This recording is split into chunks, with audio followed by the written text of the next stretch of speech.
नमस्कार. शक्तीपीठ महामार्गाचा मोठा निर्णय हा राज्य शासनाने घेतला आहे. नेमकी काय माहिती समोर येत आहे, काय बातमी आहे ते आपण या व्हिडिओमध्ये जाणून घेणार आहोत. त्याकरिता व्हिडिओ शेवटपर्यंत बघा.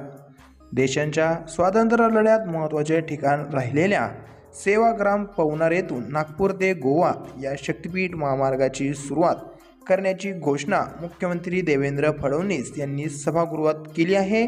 अखेर गुरुवारी आचार्य विनोबा भावे यांच्या पदस्पर्शाने पुनीत झालेल्या पवनार येथून या महामार्गाला प्रारंभ होणार असल्याचा शासन निर्णय हा काढण्यात आला आहे. त्यामुळे वर्धा जिल्हावासियांसाठी ही मोठी उपलब्धी ठरली आहे.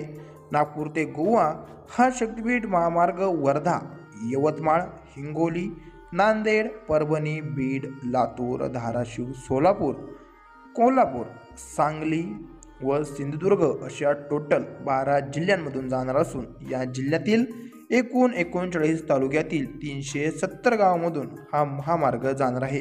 या महामार्गामुळे महाराष्ट्रातील प्रमुख शक्तिपीठे जसे की तुळजापूर, कोल्हापूर, माहूर यांच्यासह टोटल 18 धार्मिक स्थळे ही जोडली जाणार आहे. या महामार्गामुळे नागपूर ते गोव्यापर्यंतचा प्रवास, ज्याला सध्या स्थितीमध्ये 18 तासांपेक्षा जास्त वेळ हा लागत होता, परंतु शक्तीपीठ महामार्ग झाल्याच्या नंतर हा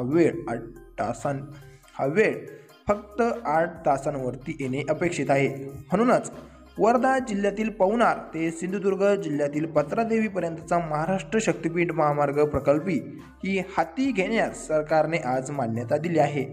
आखणीस व भूसंपादनाकरिता प्रशासकीय मान्यता देण्याबाबतचा शासन आदेश हा काढण्यात आला आहे. या आदेशामुळे या शक्तीपीठच्या कामाला खऱ्या अर्थाने ही आता सुरुवात होणार आहे. पवनार ते पत्रादेवी शक्तीपीठ महामार्गाची अंदाजी लांबी 802.592 किलोमीटर असून हा प्रकल्प महामंडळामार्फत हाती घेण्यास मान्यता देण्यात आली आहे. तसेच पवनार ते सांगलीपर्यंतच्या आखणीस मान्यता देण्यात आली आहे.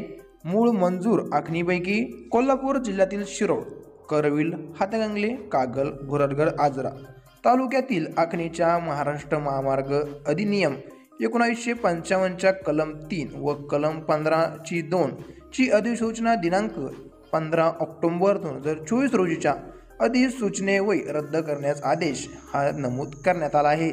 सोबतच महाराष्ट्र शक्तीपीठ महामार्गाकरिता भूसंपादनाची कार्यवाही करण्यासही शासनाने मान्यता दिली आहे. सोबतच या प्रकल्पाकरिता 12,000 कोटी मूळ रक्कम आणि 8,787 कोटी संभावित व्याज अशा एकूण टोटल 20,787 कोटीच्या रकमेची प्रशासकीय मान्यता देण्यात आली आहे.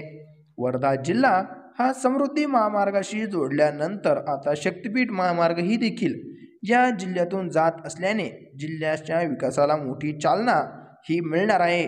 मुख्यमंत्री देवेंद्र फडणवीस यांनी नागपूर गोवा शक्तीपीठ महामार्गाची सुरुवात जिल्ह्याच्या पवनार येथून करण्यास मान्यता दिली आहे. ही वर्धा जिल्ह्यातील मोठी उपलब्धी असून त्यांनी यापूर्वीच याची घोषणा केली होती. माहिती म्हणजे शक्तीपीठ महामार्गाला नुकसान भरपाई किती मिळेल यावर जर बोलायचं ठरलं तर सरकारने 3 पट आपण जास्त नुकसान भरपाई देऊ असं त्यांचं म्हणणं आहे.